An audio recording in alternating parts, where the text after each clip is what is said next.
Assalamu alaikum all students, hope you are all doing well. I am Arusa Khan from Accessory Degree College. I am your banking teacher. Today we are going to discuss our first chapter, which is about introduction of banking. So the contents of these chapters are evolution, origin of banking, banking history of England, banking history of USA, banking history of India, and banking history of Pakistan. So you can see the evolution and origin of banking. Uh, According to the text, the history of banking began with the first prototype banks, which were the merchants of the world, who gave grain loans to farmers and traders who carried goods between cities. This was around 2000 BC. अच्छा, जब banking system मतलब जब start नहीं हुआ था तो लोग क्या करते थे, बार्टर सिस्टम था उस ज़माने में, जब कोई करेंसी नहीं थी, कुछ भी नहीं था। बार्टर सिस्टम का मतलब क्या है कि लोग जो है वो बार्टर सिस्टम का मतलब क्या है कि लोग जो है वो एक्सचेंज ऑफ गुड्स करते थे। Exchange of good and services का मतलब क्या है कि फॉर एग्जांपल अगर आपके पास एक इंसान के पास चावल हैं और दूसरे के पास दूध है, ठीक है, तो वो अपने नीड के हिसाब से एक्सचेंज करते थे चीज़ें। ठीक है, तो तब कोई करेंसी थी नहीं, कोई मेजरमेंट टूल नहीं था, तो लोग अपनी ज़रूरत के हिसाब से जिसके पास जो है वो दूसरे को दे देता था और इस तरह से अपनी ज़रूरत पूरी करते थे। ठीक है, कोई करेंसी तो था नहीं थी कि आप उसको दे के लोगों से चीज़ें लिया करते, तो आप क्या करते थे, अपनी चीज़ें दे के जो आपके पास होती थी दूसरों को दे के उनसे वो वाली चीज़ें ले लिया करते थे। अच्छा, उसके बाद जैसे जैसे मैंने आपको बताया कि प्रोग्रेसिव सोसाइटी प्रोग्रेसिव होती है, मतलब जैसे जैसे वक्त गुजरता जाता है इंसान जो है वो तरक्की की तरफ जाता है, मतलब अपने एक्सपीरियंस से इंसान सीखता है, एक्सपीरियंसेस से। तो लोगों ने भी सीखा और लोगों ने उसको बेहतर बनाने की कोशिश की। ठीक है, in Assyria India and Sumeria later in ancient Greece and during the Roman empire, barter system से जो है वो फिर बात निकल के आगे गई। तो लोग क्या करते हैं, जो जितने भी उनके मजहबी शख्सियत होती हैं, जैसे कि मजहबी जगहें होती हैं, जैसे कि हिंदुओं के लिए मंदिर है, मुसलमानों के लिए मस्जिद है, क्रिश्चियंस के लिए चर्च है, तो लोगों ने क्या किया, वहाँ पे अपने जो है पैसे रखवाना शुरू किए। मतलब जिनके पास ज़्यादा पैसे होते थे वो समझते थे कि घर से ज़्यादा उनके पैसे वहाँ सेफ हैं। ठीक है, तो लोगों ने अपने पैसे वहाँ पे रखवाना शुरू किए और जो है वहाँ पे रखवाना शुरू किया, और फिर लोग जो थे वहाँ से वहाँ पे लोन भी लेते थे और जो है वो लोग अपने पैसे रखवाते भी थे, क्योंकि वो समझते थे कि ये जो हमारे टेम्पल्स हैं, मसाजिद हैं और ये जो हमारे चर्च वगैरह हैं, गिरजाघर जिसे कहते हैं, तो ये ज़्यादा सेफ हैं as compare to our homes. तो लोग जो है उन्होंने वहाँ पैसे रखवाना शुरू किया, इस तरह से बैंकिंग का आगाज़ हुआ। उसके बाद जो है जैसे जैसे मैंने आपको बताया कि सोसाइटी आगे मूव हुई, तो प्रोग्रेसिव सोसाइटी के तौर पर सामने आई, लोगों ने जो है वो बैंकिंग की तरक्की हुई। ठीक है, अब in banking development the services of three groups of person can not be, इन तीन लोगों ने जो है बैंकिंग सिस्टम में बहुत अहम अदा किया। Money lender, marshals and gold silver. अच्छा, मनी लैंडर्स क्या होते हैं, जो लोगों को कर्ज देते हैं। ठीक है, जिनके पास ज़्यादा पैसा होता है, जिन्होंने मतलब जिनके आबाओ अजदाद के पास वो नस्ल दर नस्ल पैसा चलता हुआ आ रहा होता है, वो क्या करते हैं कि उन्होंने जो है वो लोगों को पैसे देते हैं हाई इंटरेस्ट रेट्स पे, या इंटरेस्ट रेट पे मतलब सूद पर। तो लोगों को वो पैसा देते थे और उससे क्या करते थे, वो मज़ीद पैसा जनरेट करते थे। ठीक है, तो ये मनी लैंडर्स थे, जिनके पास पैसा होता था वो फिर लोगों को पैसे देते थे उनकी ज़रूरत के हिसाब से। मार्चेंट्स क्या होते हैं, जो बाइंग एंड सेलिंग में जिनका ट्रेड से ताल्लुक होता है, बाइंग एंड सेलिंग में वो इन्वॉल्व होते हैं। ठीक है, बाइंग एंड सेलिंग करके वो प्रॉफिट जनरेट करते हैं, तो उनके पास जो पैसा होता था वो लोगों को जो है वो लोन देते थे। ठीक है, उसके बाद गोल्ड स्मिथ जो सोने वगैरह का काम करते हैं, सुनहार कहते हैं। ठीक है, वो या तो फिर सोना, लोगों के पास सोना होता था, उनको पैसा चाहिए होता था, तो लोग जो है वो सोना रखवा के लोगों को पैसे दिया करते थे। ठीक है, अच्छा अच्छा, उसके बाद जो फर्स्ट रेगुलर बैंकिंग सिस्टम जब स्टार्ट हुआ, उसके बाद जो फर्स्ट रेगुलर बैंक था जहाँ पे प्रॉपर जो है वो काम स्टार्ट हुआ, वो क्या था, बैंक ऑफ वेनिस था।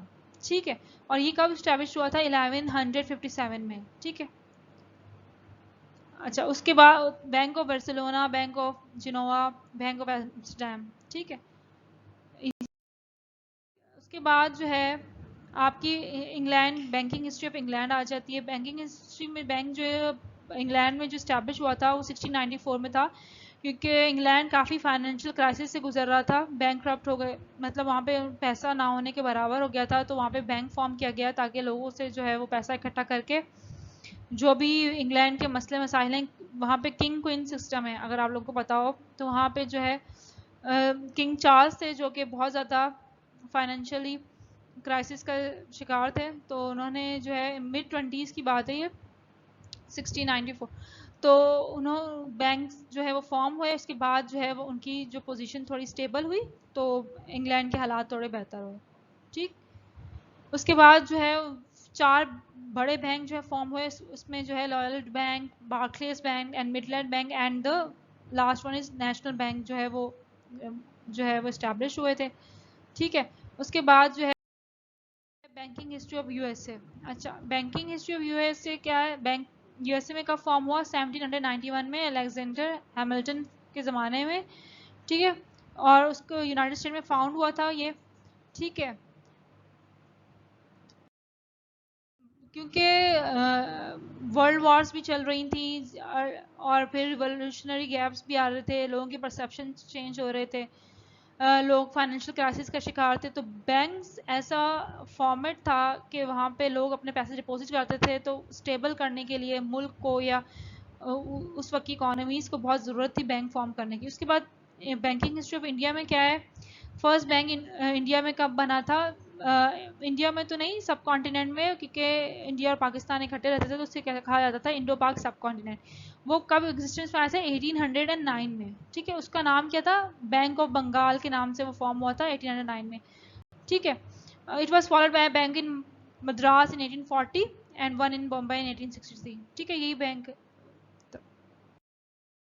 उसके बाद बैंकिंग हिस्ट्री ऑफ पाकिस्तान अगर हम देखें तो वो क्या है? पाकिस्तान में जो है फर्स्ट बैंक जो है था वो हबीब बैंक था, 1947 में वो सेटअप हुआ था उसका, ठीक है। जो कि शिफ्ट किया, कराची शिफ्ट हुआ था बम्बई से, ठीक है। बम्बई से शिफ्ट हुआ था क्योंकि 1947 में के से पहले तो इंडो पाक सब कॉन्टिनेंट कहलाता था। 1947 के बाद इंडिया और पाकिस्तान अलग अलग हो गए, तो हबीब बैंक जो है वो बम्बई से शिफ्ट होकर कराची आ गया, ठीक है। And Muslim commercial bank in 1948 from Calcutta to Chittagong, ठीक है। अच्छा, in July 1974 all commercial banks were nationalized. 1974 में क्या हुआ था? सारे जितने भी कमर्शियल बैंक्स थे उनको गवर्नमेंट ने ओन कर दिया था, वो सारे नेशनलाइज्ड हो गए थे, कि मतलब गवर्नमेंट की पॉलिसीज़ के मुताबिक चलेंगे सारे बैंक्स। लेकिन अगस्त में क्या हुआ? 1991 में जो है वो प्राइवेटाइजेशन का अमल को स्टार्ट किया गया कि प्राइवेट ऑनर्स भी जो हैं वो बैंक चला सकते हैं, ठीक है। और इसकी इजाज़त कब मिली थी? 1980 में हम उन्होंने कहा था कि भाई प्राइवेट बैंकिंग जो है वो अलाउ की गई थी, ठीक है, टू मेक प्रॉफिट्स। तो ये थी बैंकिंग हिस्ट्री। डिफरेंट बैंकिंग तो हमने देख ली, बैंकिंग क्या है। अब बैंक देख लेते हैं, डेफिनेशन ऑफ बैंक क्या है। अच्छा, बैंक क्या होता है? A bank is a financial institution that makes a profit by taking people's deposit and lending that money at a profit. Bank जो है वो लोगों के डिपॉजिट एक्सेप्ट करता है और उसको आगे जो है लोगों को लैंड करता है, मतलब उधार पे देता है और उससे प्रॉफिट जनरेट करता है। कैसे? फॉर एग्जांपल, आपके पास 10,000 रुपीज़ हैं, आपने वो बैंक में जाके डिपॉजिट करवा दिया, ठीक है। आपने कहा कि भाई घर में सेफ नहीं है, बैंक में जाके डिपॉजिट करवा देते हैं। बैंक में आपने डिपॉजिट करवा दिया जाके 10,000 रुपये। अच्छा, अब वो उस 10,000 रुपये बैंक जो है इन्वेस्टमेंट भी कर सकता है। फॉर एग्जांपल, बैंक ने 5,000 की इन्वेस्टमेंट कर ली और 5,000 किसी को उधार पे दे दिए।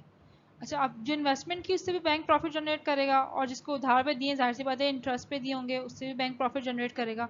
इसलिए कहा जाता है bank is a financial institution that makes a profit by taking people's deposit and lending that money at a profit, ठीक है। इसलिए बैंक को जो है मैन्युफैक्चरर ऑफ क्रेडिट भी कहते हैं and machine of facilitating exchange भी कहते हैं। मतलब कि फॉर एग्जांपल, आप कोई आपके घर में से बाहर कमाने गया हुआ है, ठीक, तो वो आपको जब पैसे भेजता है, बैंक क्या करता है? डॉलर्स को, फॉर एग्जांपल यूएसए गया हुआ है कमाने, डॉलर्स को आपको करेंसी पाकिस्तानी रुपीज़ में कन्वर्ट करके दे देता है, तो इस तरह आपके लिए भी ईजी हो जाता है, ठीक है। तो आपको एक्सचेंज भी प्रोवाइड कर रहा है, फॉरेन एक्सचेंज रिजर्व भी, और जो है वो आपका जो पैसा है वो सेफ भी है। और सेकंड हैंड पे बैंक क्या कर रहा है, उस पैसे को यूज़ करते हुए जो है अपना प्रॉफिट भी जनरेट कर रहा है। तो इसलिए बैंक को क्या कहते हैं, फैक्ट्री ऑफ क्रेडिट भी कहा जाता है, कि वो आपके दिए हुए क्रेडिट से मजीद क्रेडिट जनरेट करता है। ठीक है, ये हमारा फर्स्ट चैप्टर था, introduction of banking and what is bank. तो आप, आई होप कि आप लोगों को समझ में आ गया होगा, और अगर कोई क्वेश्चन है आपका तो आप गूगल क्लासरूम में पूछ सकते हैं। ठीक है, आप लोगों से नेक्स्ट लेक्चर में मुलाकात होगी। ठीक है, टेक केयर, अल्लाह हाफिज़।